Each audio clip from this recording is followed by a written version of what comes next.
Hello दोस्तों, क्या हाल है आप लोगों के। कुछ ज्यादा एक्साइटेड हो गया हाथ में रहे वाला, ठीक है। तो यहाँ पर क्या है, एक क्वेश्चन मेरे पास काफी टाइम से आ रहा था, भैया सीए की डिमांड रहने वाली है फ्यूचर में, नहीं रहने वाली है, हमें बताइए क्या रहने वाला है। कम हम क्योंकि हम देख रहे हैं टैक्स ऑडिट जाता जा रहा है, जीएसटी ऑडिट चला गया है ना। अभी बैंक ऑडिट पे भी कुछ बात बात चल रही है, आरओसी पे भी कुछ चलता रहता है कि कंपनीज का ऑडिट हटा देंगे। काम वाम है भी सही मार्केट में या नहीं है, ठीक है। तो मैं आपको एक चीज बताता हूँ, देखो यार, सबसे पहली चीज, अगर आप कैपेबल सीए हो, ठीक है, कैपेबल सीए हो, आप कहीं पे कुछ ना कुछ अपना सोच लोगे, ठीक है। यहाँ पर क्या है, यहाँ पर अगेन वो प्रोफेशन का स्कोप नहीं होता, एक जो स्कोप होता है ना उस बंदे का होता है, आपका स्कोप है यार, ठीक है। आपका क्या स्कोप है वो आपको खुद, अपना पोटेंशियल क्या है आपका, वो आपको डिसाइड कराएगा कि आपको किस लेवल तक पहुंचना है, ठीक है। आपको कोई भी डिग्री, कोई भी चीज आपको डिसाइड नहीं करेगी आपका फ्यूचर, ठीक है। तो यहाँ पर क्या है, अगर मैं सबसे पहले अगर बात करूं सीएस की, अब देखो यार, अब अगर अगर आपसे प्रैक्टिकली आ जाऊं, तो यहाँ पर क्या है, सीएस को मैं दो पार्ट में डिवाइड कर सकता हूँ, प्रैक्टिस, जॉब। तो पहले हम प्रैक्टिस वालों की बात कर लेते हैं। प्रैक्टिस हुई हमारी ट्रेडिशनल प्रैक्टिस, ऑडिट, ठीक है, छोटे मोटे कंपनीज की ऑडिट, क्योंकि यार अगर आप प्रैक्टिसिंग सीए बन रहे हो इनिशियल लेवल पे, तो छोटी मोटे कंपनीज के ऑडिट ही मिलेंगे आपको, ठीक है। तो वो अगर आपको ऑडिट, टैक्स ऑडिट हो गए, जीएसटी ऑडिट हो गए, अब आप जीएसटी ऑडिट तो है नहीं, ठीक है, बैंक का काम भी काफी टाइम बाद मिलेगा। तो यहाँ पे क्या है, अगर आप ट्रेडिशनल प्रैक्टिस का सोच रहे हो कि यार ट्रेडिशनल प्रैक्टिस में पैसा है या नहीं है, तो मैं आपको बोलूंगा कि नहीं है।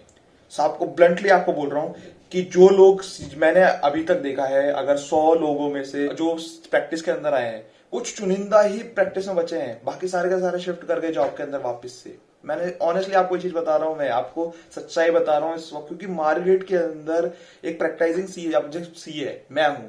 मेरी एक्सपेक्टेशन है, मान लो मैं एग्जांपल देता हूं, मेरी एक्सपेक्टेशन है यार कम से कम 1 लाख रुपए तो कमाऊं मैं। अब मार्केट में ऐसे लोग भी बैठे हुए हैं, मैं बोलूंगा जीएसटी रिटर्न का मैं 5 चार्ज करूंगा, 2,000 रुपए एटलीस्ट। वो बोलेगा कि काम करो मेरे से 500 रुपए में करवा लो। जो छोटा क्लाइंट, वो मेरे पास कौन सा क्लाइंट आएगा, मेरे पास तो छोटा ही क्लाइंट आएगा ना, वो छोटा क्लाइंट वो 500 रुपए में ले गया। अब मेरे पास बड़े क्लाइंट तो वैसे नहीं आने वाले, क्योंकि वो ऑलरेडी जो बड़े बड़े सीएज है उन्होंने अपनी मार्केट इस तरीके से बना रखी है कि उन्हीं के पास जाएंगे। या तो अगर आपके पास इतना अच्छा सोर्स है, बैकअप है इतने पीछे, ठीक है, तो पहली बात तो आप वीडियो देख नहीं रहे होगे। ठीक है, आपके और लेना देना ही नहीं है कुछ। अगर आपका सोर्स है, बैकअप से इतने सारे पीछे अगर आपके पास लगे हुए हैं, तो फिर उसके बाद तो यार आपके लिए कुछ भी चीज पॉसिबल है यार। लेकिन पॉइंट इज, अगर आपका सोर्स नहीं है, और तभी आप मेरी वीडियो देख रहे हो, अगर आपके पास सोर्स नहीं है और अगर आपको लगता है कि यार आपको खुद से सारी चीजें इनिशियली स्टार्ट करनी है, तो प्रैक्टिस बहुत ज्यादा डिफिकल्ट है। ट्रेडिशनल चीजों में जमाना, जीएसटी ऑडिट बहुत ज्यादा डिफिकल्ट है, आपको ऑनेस्टली बता रहा हूँ, बहुत ही ज्यादा डिफिकल्ट है। यस, आपको काफी सारी चीजें मिल जाएगी, काफी आपको आप चीजों को कर पाओगे, चीजों को टाइम होगा आपके पास, बहुत सारी चीजें होंगी, अपनी लाइफ अपने तरीके से जी पाओगे। लेकिन अगर उस ट्रेडिशनल प्रैक्टिस के बारे में सोच रहे हो, तो मैं आपको रिकमेंड करूंगा भाई मत सोचो। या तो अगर आप ट्रेडिशनल प्रैक्टिस के बारे में सोच रहे हो, ठीक है, मतलब प्रैक्टिस के बारे में सोच रहे हो, तो कोई अदर एरियाज में जाओ ना यार। जैसे आजकल कॉन्सेप्ट चल रहा है वर्चुअल सीएफओस का, कैश फ्लो को मैनेज करके दे रहे हो आप कंपनीज के, कंपनी के अंदर फाइनेंशियली स्ट्रेटेजिकली कुछ बता रहे हो, कंपनी की कुछ इन्वेस्टमेंट उठवा रहे हो, ठीक है, स्टार्टअप्स के अंदर। तो इस तरीके से कुछ बैंकिंग वाला कुछ काम कर रहे हो, लोन वोन दिलवा रहे हो, ठीक है, इस तरीके से कुछ करो यार, है ना। इस तरीके से कुछ जो अलग जो चीजें हैं, ठीक है, उसके अंदर करो, ठीक है, जहां पर पैसा है। जैसे फेमा का है, फेमा में यार मैं बहुत कम लोग हैं जो फेमा में डील कर रहे हैं, आपको मैं बता रहा हूँ ऑनेस्टली, उसके अंदर एक्सपर्टीज हासिल करो फेमा के अंदर। मतलब एक बार सर्च कर लेना, जितना मैंने सर्च करा है उसके बेसिस पे आपको बता रहा हूँ। फेमा में आप ढूंढना, कोई आपको प्रैक्टाइजिंग सीए नहीं मिलेगा जो फेमा में स्पेसिफिकली प्रैक्टिस कर रहा हो, बहुत रेयर मिलेंगे आपको फेमा वाले, ठीक है। अब फेमा में किसी ने प्रैक्टिस कर ली, तो समझ रहे हो आप, वहां से कोई छोटा क्लाइंट तो आएगा ही नहीं। एक बार अगर क्लाइंट आएगा, लाखों का फीस देकर जाएगा, उसमें आप उसमें प्रैक्टिस, उसमें एक्सपर्टीज हासिल करो, जहां पर मतलब इस तरीके से आपको सोचना पड़ेगा, ठीक है। अगर मैंने सोचा होता कुछ, मतलब पॉइंट इज, अगर मेरे को कुछ ऐसी चीजें कुछ पता होती, तो मैं तो मतलब ऑब्वियसली मैं पहले कर रहा होता। मैं आपको एक जस्ट एक आइडिया शेयर कर रहा हूँ कि इस तरीके से चीजें जो है वो आप कर सकते हो, ठीक है। एक इस तरीके से मैंने आपको बात बताया है कि हाँ इस तरीके से कर सकते हो। अगर आप प्रैक्टाइजिंग सीए अगर आप आना चाहते हो, उसके बाद मैंने आपको बताया, ठीक है। ट्रेडिशनल प्रैक्टिस में आना चाहते हो तो मैं आपको रिकमेंड नहीं करूंगा। यस, अगर आप अलॉन्ग विद दैट, जैसे आपने स्टार्ट करा, आपने बोला मैं फेमा में एक्सपर्टीज करूंगा, आपने फेमा में स्टार्ट करा, यस, अलॉन्ग विद दैट थोड़ा थोड़ा काम आप कर सकते हो, बट आपका वो कहीं पे भी हिंड्रेंस नहीं बनना चाहिए, कोई भी दिक्कत नहीं बननी चाहिए आपके मेन काम के अंदर, फेमा के अंदर, ठीक है। थोड़ा बहुत काम जैसे आपका ये हो सकता है, इनिशियली क्लाइंट नहीं आए फेमा वाले, तो मतलब हो सकता है 10 दिन लग जाए, 15 दिन लग जाए, 1 महीना लग जाए, तब तक आप वो डिमोटिवेट नहीं हो, मतलब कुछ टाइम लग सकता है, 3 4 5 महीने भी लग सकते हैं इवन। तो एक क्यों, एक क्लाइंट आएगा, बड़ा क्लाइंट आएगा, एक ही बारी में आपको माला माल कर जाएगा, ठीक है। तो आप स्टडीज कर लेना यार, अपनी रिसर्च कर लेना, मतलब जितना मेरे को पता है उसके बारे में बता रहा हूँ। आप कहीं बोलोगे कमेंट करके कि भैया इतना तो नहीं देते या फिर जो भी है, तो मैं आपको अपने जो मेरी जो मैंने रिसर्च करी है इसके ऊपर, उसके बेसिस पे आपको बता रहा हूँ। तो यहाँ पे इस तरीके से आप जाओ प्रैक्टिस के अंदर अगर आप जाना चाह रहे हो। वहीं अगर मैं बात करूं, ये प्रैक्टिस वालों के लिए बात होगी। यहीं अगर मैं बात करूं जॉब वालों की, तो जॉब वालों के लिए यार एम्पल ऑफ अपॉर्चुनिटीज है, बहुत अपॉर्चुनिटीज है। अब तो ये आपने देखा होगा बिग फोर जीडीएस भैया भर भर के दे रही हैं, भर भर के बिग फोर जीडीएस इतनी जॉब निकाल रही हैं। मैं बता रहा हूँ आपको, मेरे को मतलब मेरे को इवन क्योंकि मेरे काफी सारे दोस्त वहां पे काम करते हैं, मेरे पास भी काफी ऑफर्स आ रहे हैं वहां से, ठीक है। मतलब कि आप ये समझो बिग फोर जीडीएस में ना आप जाके बोलोगे ना, इस तरीके से है कि आप जाके बोलोगे मैं सीए हूं तो आपको जॉब दे देंगे। इस तरीके से वहां पे एक बीच में से वो आया था, अभी पता नहीं अभी क्या सिचुएशन है, लेकिन हाँ इतनी ज्यादा डिमांड हो गई थी कि बिग फोर ने compete करने के चक्कर में अपने पैकेजेस बढ़ा दिए वहां पर, ठीक है। तो बिग फोर जो डोमेस्टिक वाला काम है। अब ये बात अलग है, बिग फोर जीडीएस के अंदर काम जो होता है वो जैसे मैंने आपको पहले ही बता रखा है, काम मजे वाला काम नहीं होता भैया, सीए वाला काम नहीं होता, ठीक है। वो मजा नहीं आता वहां पे काम करने में, लेकिन हाँ आपको पैसे मिलेंगे वहां पे। आपको पैसे चाहिए ना, सीए बनने के बाद पैसे मिलेंगे आपको, ठीक है। आप जो लोग पूछ रहे थे भैया सीए की डिमांड क्या रहेगी, पैसे मिलेंगे नहीं मिलेंगे भाई। 15-15 लाख 16-16 लाख का पैकेज मिलता है वहां पर, ठीक है। 12 से 15-16 लाख रुपए का स्टार्टिंग पैकेज आपको बता रहा हूं, ठीक है। अगर आप 5 साल वहां पे टिक गए तो 25-30 लाख के पैकेज में पहुंच जाओगे वहां पर। तो ये चीज है। बट हाँ आप बोलो कि मैं सीए वाला काम कर रहा हूं, नहीं, सीए वाला काम नहीं करोगे वहां पे। वैसे कुछ छोटा मोटा काम, छोटा मोटा कहने का मतलब ये है कि वहां पे क्या होता है, बैकएंड काम होता है। यानी कि आपको जो यूएस यूरोप वाले जो बंदे हैं, जो अंग्रेज हैं, वो आपको बोलेंगे ये काम कर दे, आपको वो काम करके देना पड़ेगा बस उनको, ठीक है। काम वही ऑडिट वाला ही होगा, लेकिन उतना अच्छा नहीं होता इनकम्पेरेबल जितना डोमेस्टिक फर्म के अंदर अच्छा होता है, ठीक है। तो मैं आपको बात करूं डिमांड की, या डिमांड तो बहुत है, डिमांड बहुत है मार्केट के अंदर। और मैं बोलूंगा अगर आप अच्छे सीए निकल गए, अगर आप अच्छे सीए निकल गए, कैपेबल सीए निकल गए आप, तो डिमांड, मैं बोलूंगा डिमांड इतनी है, बहुत डिमांड है यार मार्केट के अंदर अच्छे सीएस की।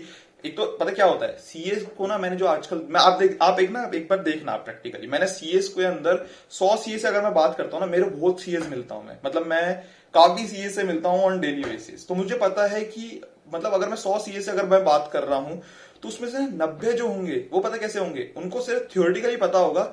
अगर उनसे आप बात करोगे कॉन्फिडेंस नहीं होता, कम्युनिकेशन स्किल्स की प्रॉब्लम होती है, तो ये सब में दिक्कत होती है 90 लोगों की। जो 10 जो लोग होते हैं जो अच्छे सीएस होते हैं, वो ही पैकेज बड़े लेवल तक पहुंच पाते हैं, ठीक है। मैं ऐसा नहीं बोल रहा, मेरे में भी थी दिक्कतें, ठीक है, मेरे में भी थी दिक्कतें। Over the period of time मैंने ओवरकम करा उन सब चीजों के ऊपर, और वो ऑलरेडी मैं आप लोगों के साथ डिस्कस कर चुका हूं, बात कर चुका हूं उस चीजों के बारे में, ठीक है।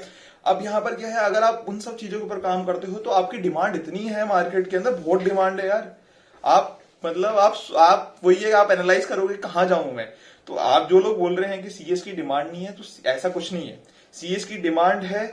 पॉइंट इज आप कितने कैपेबल हो, वो उन सब चीजों के ऊपर डिपेंड करता है, ठीक है। कितना सैलरी पैकेज लगेगा इसके ऊपर ऑलरेडी एक वीडियो बना रखी है मैंने, एक सीएस का कितना सैलरी का पैकेज लगता है, आप आई बटन पे क्लिक करके देख सकते हो। और ऑब्वियसली यार ये तो हर प्रोफेशन में है ना। अब आप बोलो आईआईटीएन में सारे के सारे जितने आईआईटीएन होते हैं ना, सबकी 1 करोड़ का पैकेज लगता है, नहीं भाई, वो 2-3 लोग ही होते हैं इनका 1 करोड़ का पैकेज लगता है। और पूरा का पूरा वो जो न्यूज के अंदर आया था 1 करोड़ का पैकेज लग गया, 1 करोड़ का पैकेज लग गया, वो भी लगता है यूएस के अंदर। कभी आप परचेजिंग पावर ऑफ पैरिटी देखना, पीपीपी देखना, अगर वहां पे 1 करोड़ का पैकेज लग रहा है, आई थिंक हमारे यहाँ पे 30-35 लाख के बराबर का पहुंचेगा। 30-35 लाख का कौन सी बड़ी बात हो गई। तो 1 करोड़ का पैकेज 2-3 लोगों का लग रहा है, बाकी तो वो 6-7-8 लाख रुपए पे खेल रहे हैं, ठीक है। तो आपको वो चीज भी कंसिडर करनी पड़ेगी ना, कि ऐसा नहीं है कि हर प्रोफेशन के अंदर ऐसी होता है, चाहे वो आईआईटी है, सीए है, कोई भी प्रोफेशन है, सीए के अंदर भी वो 3-4 लाख वाले जो पैकेज वाले जो लोग होते हैं, वो वही लोग होते हैं जिनका वो बड़ा पैकेज नहीं लग पाता। क्यों नहीं लग पाता? अपनी वजह से। अगर मेरे पास कैपेबिलिटी है तो मेरे को हर कोई तो रिजेक्ट नहीं करेगा ना, या हर कोई रिजेक्ट कर देगा मेरे को। अगर मेरे पास कैपेबिलिटी है तो भाई कहीं ना कहीं तो लग जाऊंगा, ठीक है, बढ़िया फर्म में लग जाऊंगा। लेकिन अगर मेरे पास कैपेबिलिटी नहीं है तो कोई 3-4 लाख रुपए के पैकेज पे सेटल होना पड़ेगा। ये पूरी की पूरी बात, ये किस तरीके से एनालाइज की, पूरी की पूरी जो चीज है जो मैंने आपको बोली, आई बटन पे क्लिक करके देख लेना, उसके अंदर आपको मिल जाएगी वीडियो। तो ये चीज है यार। तो जिनका डाउट आ रहा था कि सीए की डिमांड रहेगी नहीं रहेगी, तो मैं आपको बता दूं कि बिल्कुल रहने वाली है, ठीक है, बढ़ने वाली है मेरे हिसाब से, ठीक है, बढ़ने वाली है डिमांड। ऐसा नहीं है कि घटने वाली है, बढ़ने वाली है। और अब जो कुछ लोग बोलते हैं एआई आ जाएंगे तो सीए को रिप्लेस करें, भाई नहीं कर सकते, नहीं कर सकते, ठीक है, नहीं कर सकते, क्योंकि एआई एक तरीके से आपको हेल्प करेंगे, चाहे वो ऑडिट हो गया। मैं भी आजकल काफी सारे टूल्स यूज करता हूं, तो जिसके अंदर मेरे को वो हेल्प करते हैं यार सब चीजों के अंदर। तो आपका जो एनालिटिकल जो चीजें हैं, प्रोफेशनल स्केप्टिसिज्म है ऑडिट के अंदर जो लगता है, ठीक है, वो एआई कैसे देख लेगा? ठीक है, एआई कैसे देख लेगा? अब मेरा जो प्रोफेशनल स्केप्टिज्म है, मैं जाके अंदाजा लगाता हूँ ना कंपनी के अंदर क्या रिस्क है, क्या चीजें हैं, ठीक है, उसके बेसिस पे अपना मैं एनालाइज करता हूँ ऑडिट को। तो अच्छे जो प्रोफेशनल होंगे वो तो टिके रहेंगे मार्केट के अंदर। यस, जो बुरे प्रोफेशनल है, मतलब बेकार जो प्रोफेशनल है, जिनको मतलब एज अ सी, अगर मैं बेकार तो नहीं, बट हाँ मतलब कि जो प्रोफेशनल ऐसे हैं जो रॉ है, काफी नहीं सीखा, आर्टिकलशिप के अंदर काम नहीं सीख पाए, over the period of time उनको भी अपने आप को कवर अप करना पड़ेगा और वो अपने आप को इंप्रूव करना पड़ेगा।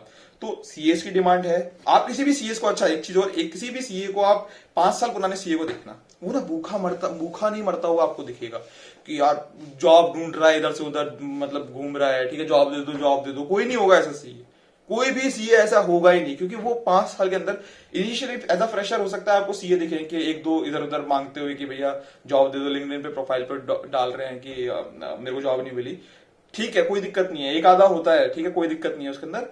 तो बट पॉइंट इज 5 साल बाद आपको कोई भी सीए ऐसा नहीं दिखेगा, ठीक है। हाँ, हो सकता है कि वो बोल दे कि ठीक है मेरे को जॉब की रिक्वायरमेंट है, बस ऐसा नहीं 2 महीने से खाली बैठा हुआ हूँ, 5 महीने से खाली बैठा हुआ, 1 साल से खाली बैठा हूँ, ऐसा कोई सीए आपको नहीं दिखेगा। तो यही मेरे को आपको बताना था कि भैया सीए की जो डिमांड है आपकी, मेरे हिसाब से अकॉर्डिंग टू मी कम नहीं होने वाली, और सबसे अच्छा प्रोफेशन है रिटर्न ऑफ इन्वेस्टमेंट का।